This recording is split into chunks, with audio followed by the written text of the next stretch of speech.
Helio G96 का gaming chipset, 8GB की RAM, 256GB की मैसिव स्टोरेज, 6.7 इंचेस की सुपर एमोलेड स्क्रीन। सो मैं बात कर रहा हूँ Infinix Note 12 की, जो कि Infinix की तरफ से लेटेस्ट स्मार्टफोन है। करंटली मार्केट में मिल जाएगा आपको 39,999 यानी कि 40,000 रुपीज़ में। अब ये 40,000 रुपये के लिहाज से करंटली मार्केट में कैसा फ़ोन है, let's talk in detail.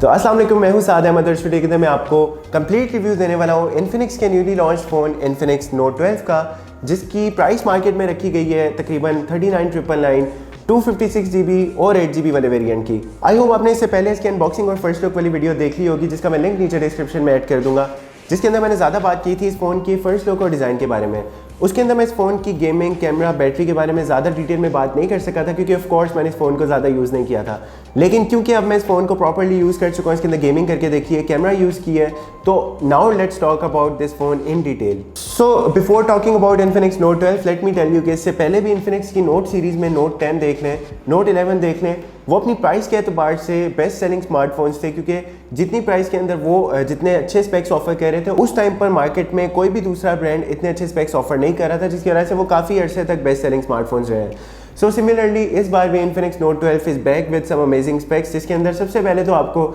Gaming chipset मिल रहा है Helio G96 का, 8GB की रैम, 256GB की मैसिव स्टोरेज इस वाले वेरिएंट की है, जो कि 40,000 रुपीज़ में आपको मार्केट में मिल जाएगा। उसके अलावा सबसे बड़ा सेलिंग पॉइंट इस फ़ोन का कि आपको 39,999 के अंदर 6.7 इंचेस का सुपर एमोलेड डिस्प्ले मिल रहा है, which is sort of impossible, specially इतनी प्राइस रेंज के अंदर। तो इतने ज़बरदस्त फ़ोन के साथ ये फ़ोन ऑलरेडी ऑन पेपर्स तो एक ज़बरदस्त कॉम्बो है, लेकिन अगर इस फ़ोन के बारे में डिटेल में बात करें, गेमिंग कैसी है, परफॉर्मेंस कैसी है, कैमरा कैसा है, ये सारी चीज़ें मैं आपको इस वीडियो के अंदर दिखाऊंगा। डिज़ाइन आप इस फ़ोन का देखें तो बैक पर आपको ग्लॉसी बैक मिल रही है, लेकिन ये वो वाला ग्लॉसी मटेरियल नहीं है जिसके ऊपर फिंगरप्रिंट के निशान बार बार आपको तंग करते हैं। इसको बार बार आपको साफ़ करने की ज़रूरत नहीं पड़ती, लेकिन अगेन आई वुड रिकमेंड कि अगर आप इस फ़ोन को यूज़ करते हैं तो use this phone with the silicon cover, जो कि आपको इस फ़ोन के बॉक्स के साथ मिलेगा, क्योंकि मैंने नोट किया कि फ़ोन अगर आप पॉकेट्स में रखते हैं तो ये कहीं ना कहीं स्लिप होता है पॉकेट से। ग्रिप तो इस फ़ोन की ओवरऑल फ़ोन यूज़ करने में काफ़ी अच्छी है, वन हैंड यूज़ के लिए काफ़ी अच्छा है, बहुत ज़्यादा हैवी वेट या बहुत ज़्यादा हल्का फ़ोन नहीं है, लेकिन स्टिल अगर किसी स्लिपरी मटेरियल पर आप इसको रखेंगे तो यू विल फील कि फ़ोन थोड़ा बहुत स्लिप ज़रूर होता है। लेकिन ओवरऑल फ़ोन का डिज़ाइन और इसकी बैक काफ़ी ज़्यादा स्टाइलिश लेकिन काफ़ी डिसेंट सी है।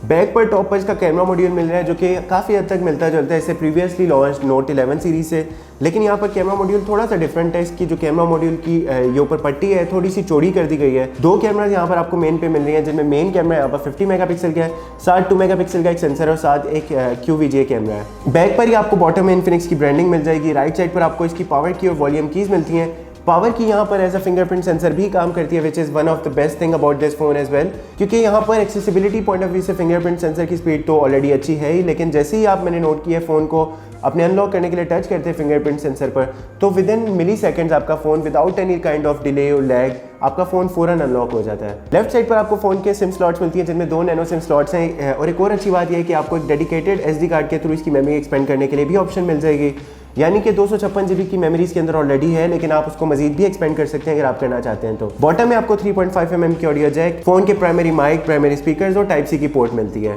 While if you talk about the display, तो डिस्प्ले डिवाइस के यहाँ पर 6.7 इंचेस का सुपर एमोलेड डिस्प्ले है फुल HD रेजोल्यूशन के साथ, लेकिन यहाँ पर स्क्रीन रिफ्रेश रेट आपको नॉर्मल 60 हर्ट्ज वाला मिल रहा है, 120 हर्ट्ज नहीं मिल रहा है, which is I don't think it's a con, क्योंकि अगेन बहुत बड़ा प्लस पॉइंट ऑलरेडी यहाँ पर यही है कि आपको सुपर एमोलेड डिस्प्ले मिल रहा है इतनी कम प्राइस रेंज के अंदर। और मैं हमेशा से प्रेफर करता हूँ कि आपको 60 हर्ट्ज के साथ सुपर एमोलेड मिल जाए, which is a lot more better than आपको अगर 120 हर्ट्ज का डिस्प्ले रिफ्रेश रेट मिलता भी है और अगर वो IPS पैनल के साथ है, तो आई डोंट थिंक उसका कोई बहुत ज़्यादा फ़ायदा होता है, क्योंकि आपको स्क्रीन की स्मूथनेस तो मिल जाती है, लेकिन स्क्रीन की जो विविड कलर्स हैं, डिस्प्ले की शार्पनेस और वो क्वालिटी, वो आपको IPS के अंदर कभी भी नहीं मिल सकती, जो कि आपको सुपर एमोलेड के अंदर मिलती है। लेकिन डिस्प्ले की यहाँ पर एजेस की अगर मैं बात करूँ तो डिस्प्ले क्वालिटी ओवरऑल तो काफ़ी अच्छी है, कलर्स आपको काफ़ी अच्छे मिलेंगे, विविड कलर्स हैं, शार्पनेस काफ़ी ऑन पॉइंट है, लेकिन यहाँ पर नॉच और यहाँ पर चिन साइज़ कोई बहुत ज़्यादा पतला नहीं है, इसलिए मैं इसको बिल्कुल बेजरलेस डिस्प्ले नहीं कहूँगा, क्योंकि यहाँ पर आई थिंक फजूल का थोड़ा सा चिन साइज़ और नॉट साइज़ थोड़ी सी मोटी लग रही है, जो कि थोड़ी बहुत कम की जा सकती थी, जिससे डिस्प्ले का एक्सपीरियंस आपको मजीद काफ़ी हद तक बेहतर मिल सकता था। लेकिन स्टिल डिस्प्ले की क्वालिटी यहाँ पर मुझे काफ़ी ज़्यादा अच्छी लगी है, कलर्स काफ़ी अच्छे हैं, सुपर एमोलेड है, ऑफ कोर्स कलर्स अच्छे होंगे ही। ऑल्दो यहाँ पर डिस्प्ले रिफ्रेश रेट 60 हर्ट्ज है, लेकिन टच सैम्पलिंग का रेट यहाँ पर आपको 180 हर्ट्ज का मिल रहा है, जो कि अगर आप फील करेंगे स्पेशली वाइल गेमिंग, तो आपको टच का जो रिस्पॉन्स रेट है वो काफ़ी हद तक स्मूथ मिलेगा। ब्राइटनेस की अगर बात करूँ डिस्प्ले की, तो to be very honest display की ब्राइटनेस उस तरह से कोई बहुत ज़्यादा ब्राइटनेस के निट्स नहीं है। मतलब अगर इसे आप एक्सट्रीम सनलाइट के अंदर अगर डायरेक्टली यूज़ करेंगे तो कहीं ना कहीं आई थिंक थोड़ी बहुत प्रॉब्लम ज़रूर हो सकती है, लेकिन अदरवाइज स्क्रीन को ओवरऑल यूज़ करने में नॉर्मल यूजेज के लिए इंडोर आउटडोर स्पेशली लो लाइट के अंदर तो आपको डिस्प्ले की परफॉर्मेंस काफ़ी अच्छी लगेगी। एंड डिस्प्ले के साथ साथ एक और बहुत अच्छी बात ये भी है, फ़ोन के अंदर आपको साउंड की क्वालिटी काफ़ी अच्छी मिलेगी, क्योंकि बॉटम में तो स्पीकर्स हैं ही, लेकिन यहाँ पर टॉप पर भी इसके जो ईयर पीस है वो एज ए स्पीकर भी काम करते हैं, specially while using multimedia, watching movies या प्लेइंग गेम्स। आपको दोनों तरफ से जो साउंड आएगा, एक तो वो काफ़ी ज़्यादा उसका वॉल्यूम अच्छा होगा और आपको थोड़ी बहुत स्टीरियो साउंड वाली फील आएगी। ऑपरेटिंग सिस्टम और अगर चिपसेट की बात करें तो चिपसेट फर्स्ट ऑफ ऑल इस फोन के अंदर आपको क्योंकि Helio G96 का मिल रहा है तो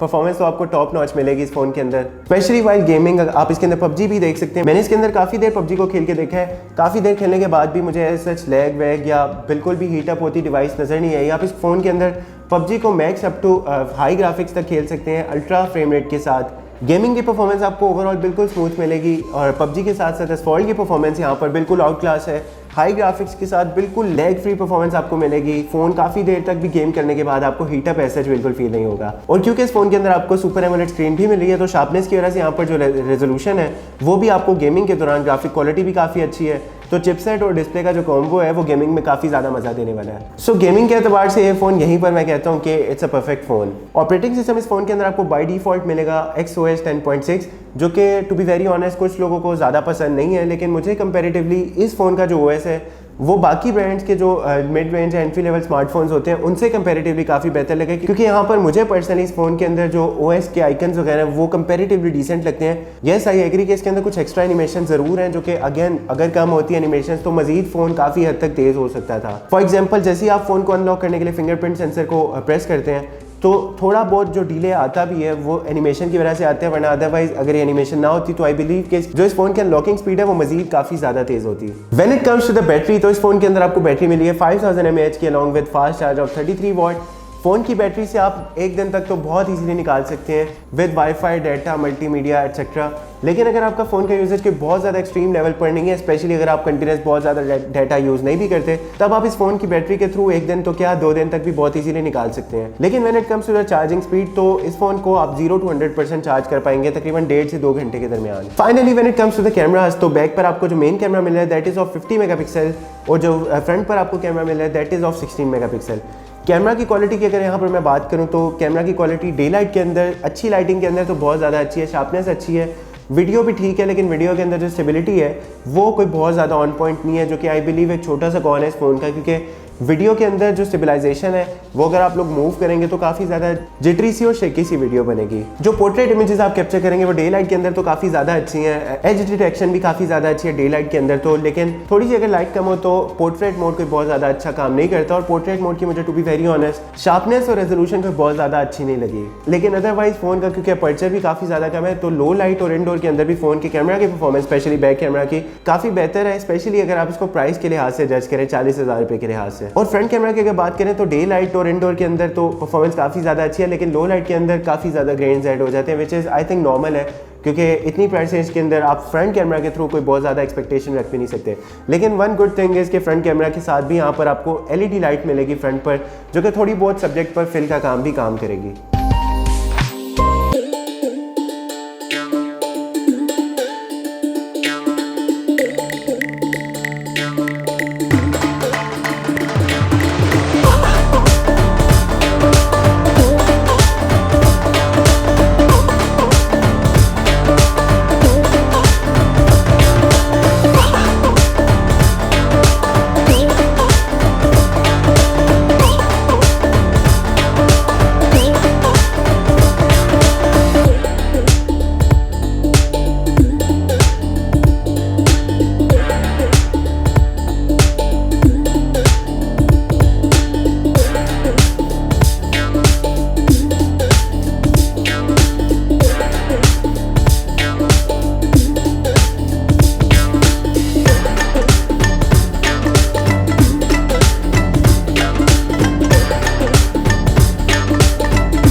सो guys, this is the front camera of the phone which can record up to 2K तक की वीडियोस, यानी कि ये समझ लें आप 2K 1080p और 4K का समवेयर बिटवीन मिडल ये वाला रेजोल्यूशन है, जो कि 1080p से ऑब्वियसली थोड़ा सा ज़्यादा है। और ये है फ्रंट कैमरा के थ्रू वॉकिंग की स्टेबिलिटी, और ये है फ्रंट कैमरा के थ्रू बुके वीडियो मोड, जो कि ऑब्वियसली आई थिंक इतना ज़्यादा कोई एक्यूरेट नहीं होगा, लेकिन यहाँ पर तो क्योंकि लाइटिंग अच्छी है तो यहाँ पर तो काफ़ी अच्छे से सब्जेक्ट और बैकग्राउंड में अच्छे से फोकस कर पा रहा है, एज यू कैन सी। लेकिन ऑफ कोर्स जब आप बुके मोड को ऑन करेंगे तो रेजोल्यूशन को ट्रिम कर देगा, मतलब 1080p पर ये बुके मोड सपोर्ट नहीं करता वीडियो में, ये 720 पर बुके मोड सपोर्ट करता है। सिमिलरली है बैक कैमरा के थ्रू वीडियो स्टेबलाइजेशन, 1080p तक का सैम्पल है ये 30 फ्रेम्स पर सेकेंड के साथ, और ये है वॉकिंग के दौरान की स्टेबिलिटी।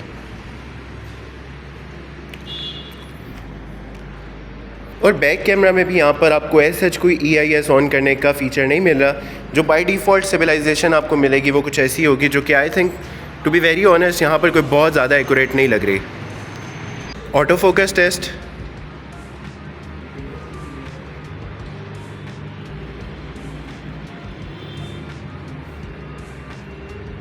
तो viewers, this was all about Infinix Note 12। I hope आपको अब इस फोन के बारे में तकरीबन सभी कुछ अच्छे से समझ आ गया होगा। But if you still have any questions और क्यूरी रिगार्डिंग द फोन, तो आप मुझसे नीचे कमेंट्स में पूछ सकते हैं। I will try my best to answer all of your queries. अगर मैं इस फोन के बारे में अपना फाइनल वर्डिक्ट दूं तो I think this phone is a perfect combination, क्योंकि सबसे पहले तो इस फोन के अंदर चिपसेट, डिस्प्ले, मेमोरी, यानी कि तीनों चीज़ों का परफेक्ट कॉम्बिनेशन मिल रहा है, जो कि एक परफॉर्मेंस ओरिएंटेड बंदे के लिए I think it's a perfect phone. अगर आपको 40,000 रुपये के बजट के अंदर अच्छी परफॉर्मेंस चाहिए, डिस्प्ले बहुत अच्छा चाहिए, बैटरी काफ़ी अच्छी चाहिए और मेमोरी आपको बहुत ज़्यादा बड़ी चाहिए, तो I think Infinix Note 12 is a perfect option currently in this budget. हाँ, कैमरा के एतबार से आई थिंक थोड़ी बहुत इंप्रूवमेंट ज़रूर हो सकती थी, स्पेशली इन द वीडियोस, क्योंकि कैमरा के अंदर वीडियो नॉर्मली तो अच्छी बनती है,